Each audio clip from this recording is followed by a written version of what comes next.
I am Jam. This is M-Scalp machine. May dalawa siyang handle. Pindutin natin sa likod ang power button.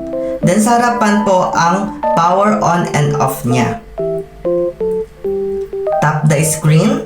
Nakalagay dito ang protocol 1 and protocol 2. Sa protocol 1, nakalagay dito ang intensity and time. Nakalagay din dito ang settings kung saan ilalagay dito ang details ng pasyente, then select. So, pwede na tayo mag-proceed sa treatment. Sa protocol 2, nakalagay dito ang bilis ng vibration, intensity, and time. Same sa settings kung saan ilalagay ang details ng pasyente.